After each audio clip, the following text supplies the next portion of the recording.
We all believed all these years that it's critical to save and invest. How else can we reach long-term goals? Since most of us aren't investment experts, though, we rely on professionals for ideas and direction. We look at mountain charts like this one of the Dow Jones Industrial Average in the 1990s and believe that if a stupid, dumb average could do this well, why, with some accomplished professionals on our side, couldn't we?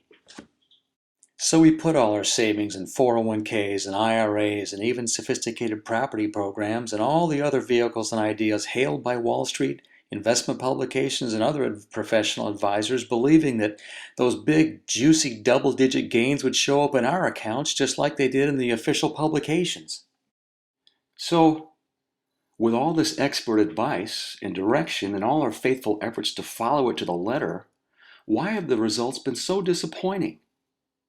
How many times have you heard someone say, or even said yourself lately, I did all the so-called right things and look where I am? Where most of us are is not where we planned. But come on, if you can't achieve results that are predictable, how can you plan? Which is exactly why studies are popping up now showing the average baby boomer having to postpone retirement a minimum of 5 years. Well, this is about a very different approach. This is developing your own personal banking system by personalcommandcapital.com. Well, we didn't exactly get a mountain of great performance over the last 10 years. Here's the Dow Jones Industrial Average from 2000 to 2010. Some people are calling this the lost decade. And you know that if you've been in real estate over this same period, that the roller coaster parallel didn't end with stocks. Some say that these charts in a roller coaster have at least one striking similarity. They both start and end at the same place. Now here's a chart of a very different sort. Now the slope of this graph's line is not perfectly accurate, but it illustrates the approximate results of a private banking system over the same period. Notice a couple of things.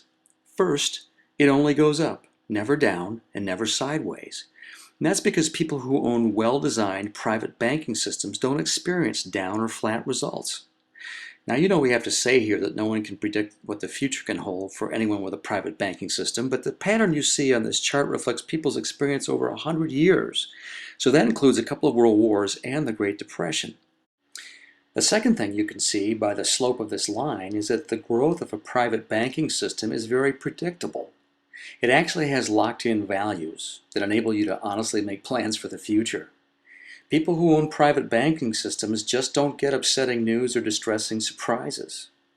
Month-to-month ownership of a private banking system is not a nail-biting experience. Neither do they have to accept a go-nowhere stretch like the last decade in the stock market. But here's the really interesting part. This always increasing, steady growth reflected in this approximate illustration is designed to reflect the minimum that the capital in a private banking system actually grows. The account's value can, and usually does, grow even more. How? Well, unlike with stocks, stock mutual funds, and most bond funds, in other words, nearly all Wall Street products, a personal banking system's annual growth really has two elements. First, it has a minimum straight-line growth that's guaranteed in a contract by a well-capitalized, highly rated life insurance company. It's what enables personal banking system owners to sleep at night when their friends might be worrying about the usual stock market experiences of extreme volatility, big losses, or just going nowhere for another 10 years. But in addition, each personal banking system policy has a second element.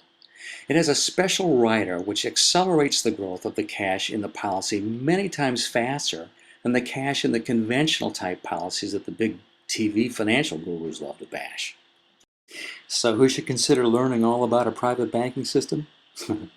Anyone who's lost all they ever want to lose in the stock market. Baby boomers that have discovered from the last decade that they don't have another 10 years to gamble away.